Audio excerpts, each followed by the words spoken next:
Somebody's going to see a large swath all the way across the area of over 10 inches of rainfall. If you are in a mobile home anywhere on the West Bank in this area, we want you to evacuate that to a safe place. Absolutely insane shot for this area. It kind of looks like a hurricane that's starting to bubble up and wrap around what is that center. That can indicate that we're seeing a little bit of strengthening, but this right here is concerning. When you start to see a ball of rainfall, sometimes it can be things other than rain that's getting picked up by the storm. If I hold my hands there, you can see that the pink is really growing larger prior to landfall, and that's why the weakening is not necessarily a good thing. 28 days above normal in a row. We're going to see that too. As the snow comes in, we're going to see the temperatures starting to fall. I want to show you water vapor though, because what's really driving the system is in the upper levels of the atmosphere. We have to watch closer to home. In the Gulf, in the Caribbean, that's where we're going to see these storms coming from. We found New Orleans ski slope, and the lifts are open. Enjoy the start of carnival season. Now let's get over to meteorologist Gard, who's not tracking the tropics, but definitely tracking some storms across the viewing area this morning. Yeah, Kelsey, we're giving you the first alert because we're going to see those storm chances ramping up today and lasting all the way through the end of the week. Now, tropical downpours could bring rain totals from 4 to 6 inches across the area, with isolated higher amounts than that. So that certainly is cause for street flooding concern across our area. We have a flash flood watch in effect for the entire area except for our far northern tier. So a lot of this is going to be coastal. This is in effect until Friday night, and we've already started to see a couple of showers. Now, none of this is really heavy rainfall right now, but I'm starting to see an increase in these showers down to the south and over here to the east. Eventually, I think later today, we'll see that moisture surging into the area. It's just now starting to return this morning. So a couple of little showers heading towards Slidell and the Twin Spans right now. You might get some raindrops on the windshield.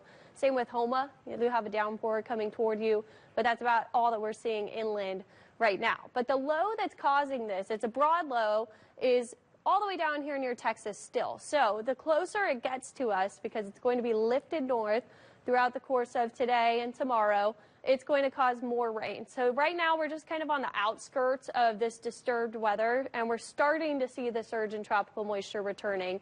So you will see a couple of downpours today. Tomorrow, it's a lot closer. You can see the low is climbing up the Texas coastline towards southwestern Louisiana, and they're seeing really heavy rain and storm activity. We're going to start to see those coastal showers and storms blowing up Thursday morning.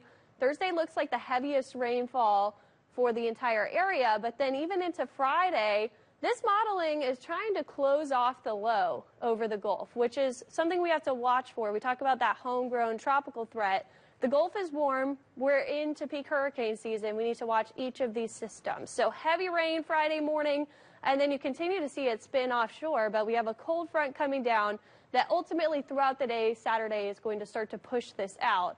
But we have to watch how this develops. If we do see that low form, it's going to be mainly coastal, and that's what the modeling is seeing here. But where I see these swaths of white colors, that's over 5 inches of rain. I'm definitely concerned about that flooding threat. Into the weekend, we'll see some much drier air by Sunday and Monday, which will lead to cooler mornings, and the rain will clear out. So we just got to make it through the rest of this week. In the tropics, we have 2 waves out in the Atlantic. Those two, both low chance of development. But the one we've been tracking in the Caribbean now also has a low chance of development. It was a medium as it heads into the southwestern Gulf, but the models have been losing this a little bit. What I do see, though, is the moisture pooling down here in the southwestern Gulf, which is something to watch in the long term through next week, because as we lose that low over the east coast, we could see it try to pull northward and come together in the warm Gulf. So the next name will be Francine. That's something to watch for the future. It's very cloudy out there today. You're going to notice the difference. We lost that sunshine. Temperature's a little bit warmer, and it's very muggy. And we're not going to get much warmer today with all of those clouds. We'll stay in the mid-80s, and that's going to be the case throughout the rest of this week. Those cooler temperatures with the rain. Watching specifically Thursday, Friday, guys, but starting today, we'll have those tropical downpours to deal with.